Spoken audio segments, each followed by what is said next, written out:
اور ابھی آپ کو براہ راست لیے چلتے ہیں، قومی اسمبلی کے اراکین اس وقت میڈیا سے گفتگو کر رہے ہیں۔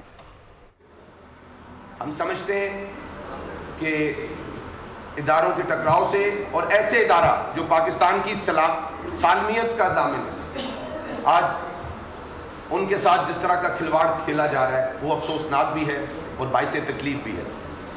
میں سمجھتا ہوں یقیناً انصاف فراہم کرنے والے اداروں کے بھی فرائض ہیں اور ان کی بھی ذمہ داریاں ہیں،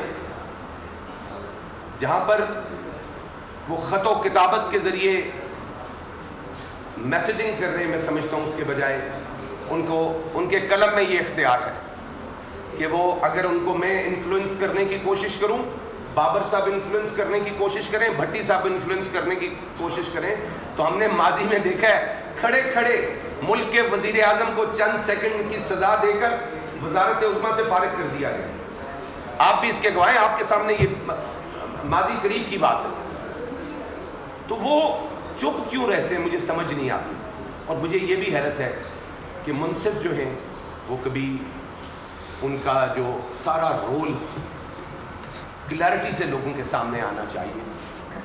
میں سمجھتا ہوں، میرے علم میں ہے، ایسے لوگ بھی آج منصف کے طور پہ پاکستان میں موجود ہیں جنہوں نے ایک سرکاری محکمے میں نوکری کی، وہاں سے فارغ ہوئے اور اس کے بعد کسی بھی طرح کسی بھی وجہ سے ان کو ایک بڑی عدلیہ میں ان کو عہدہ مل گیا، اور اس عہدے کی بدولت انہوں نے بہت سے انصاف کے فیصلے بھی کیے ہوں گے، لیکن ایک مخصوص سیاسی جماعت سے تعلق ہونا، اس کے کیسز پر جنہوں نے پاکستان کی 9 مئی کو بنیاد ہلا کے رکھی، جنہوں نے 9 مئی کو کیپٹن کرنل شیر خان کے مجسموں کو جنہوں نے مسمار کیا، توڑا، میں سمجھتا ہوں وہ لوگ لائق تحسین نہیں،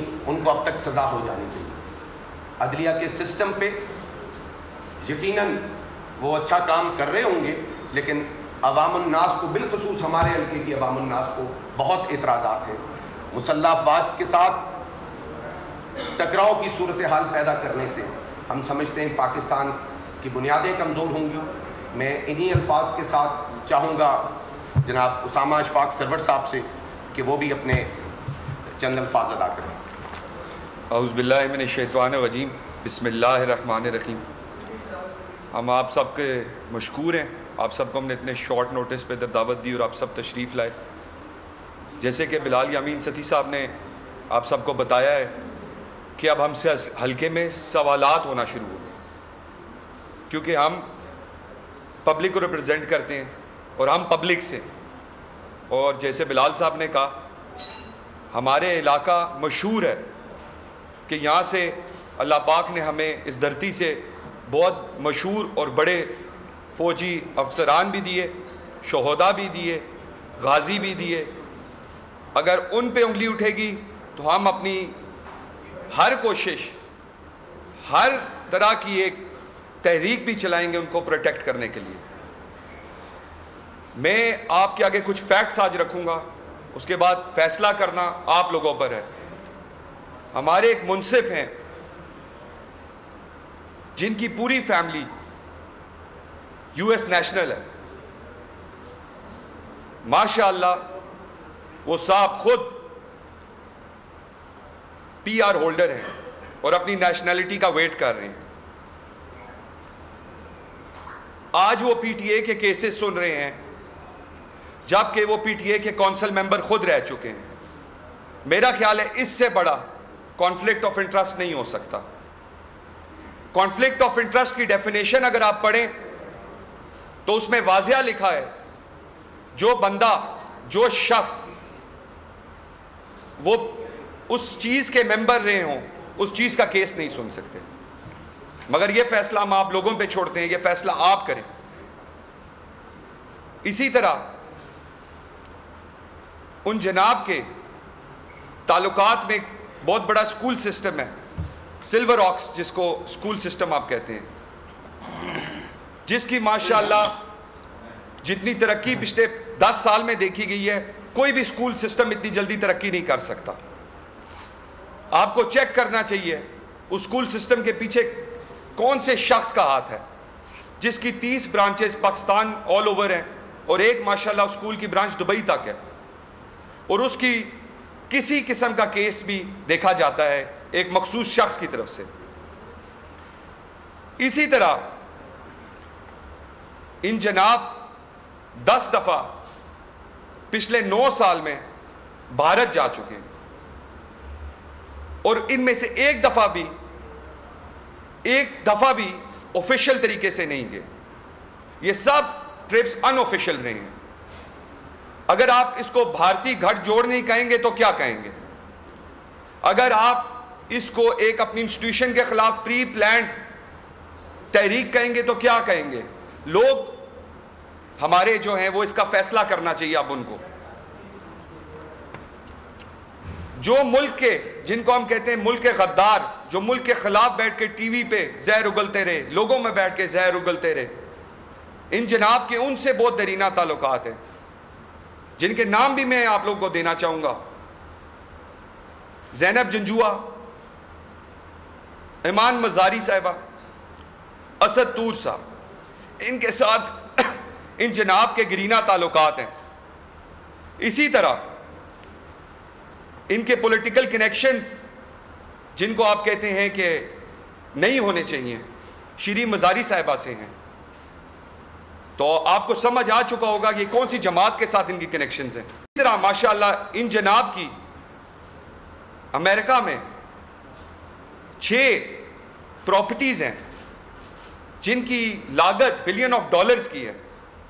پلیز ہماری اتنی ریکویسٹ ہوگی اس کی منی ٹریل دے دیں. کسی طرح تو وہ پراپرٹیز خریدی گئی ہوں گی تو ہماری گزارش ہے ان سے کہ آپ اس کی منی ٹریل دے دیں. یہ قوم حقدار ہے اس چیز کے سننے کی. اسی طرح ان جناب کے تعلق ہیں، ایک کینڈیڈیٹ تھے جو ان کے رشتہ دار ہیں، جو رشتے میں ان کے ماموں لگتے ہیں، ان کا پاک پٹن سے تعلق ہے، ایک مخصوص جماعت کے ہیں وہ نسیم ہاشم صاحب. ان سے گزارش کی جائے گی پلیز بتائیں کہ آپ کی ان سے کتنی ملاقات رہی اور کس وجوہات پہ رہی. اسی طرح ایک اور شخص ہیں جو سی ایم کا الیکشن بھی لڑے پنجاب سے، رانا آفتاب صاحب. ان سے کیا کنیکشن ہے پلیز یہ لوگوں کو بتائیں. اسی کو پولیٹیکل گٹھ جوڑ کہتے ہیں. اسی وجہ سے لوگ ایک تشویش میں پڑ گئے ہیں کہ ایک ادارے کے خلاف اتنی پرعزم سسٹم کسی طرح چلایا جا رہا ہے اور ایک مخصوص ادارے کو اتنا ٹارگٹ کیوں کیا جا رہا ہے. ہم اس بات کو سمجھنے سے قاصر ہیں کیونکہ ہم سے سوال کیے جا رہے ہیں لوگوں کی طرف سے. اسی طرح ہمارے ایک اور منصف ہیں، ان کے پاس ایک پوسٹ ہے ڈسٹرکٹ ایڈمنسٹریٹو جج کی. ان کے خلاف لوور کورٹس میں جتنی تشویش پائی جا رہی ہے، آپ سب ایک پڑھے لکھے غیور صحافی ہیں، آپ لوگوں کو بہتر پتا ہوگا کہ لوور کورٹس میں ان کے بارے میں کیا کہا جا رہا ہے. 28 ججز کا کریئر خراب کیا گیا صرف ایک گروپ کو ایلیویٹ کرنے کے لیے. یہ ظلم کی انتہا نہیں ہے تو کیا ہے؟ اسی طرح ایک سوسائٹی ہے اسلام آباد میں ہی ہے، LVL لیک ویو لین. ان جناب پنڈی میں ارکان قومی اور صوبائی اسمبلی اس وقت میڈیا سے گفتگو کر رہے ہیں. سبسکرائب کریں اور بیل دبائیں تاکہ کوئی خبر رہ نہ جائے.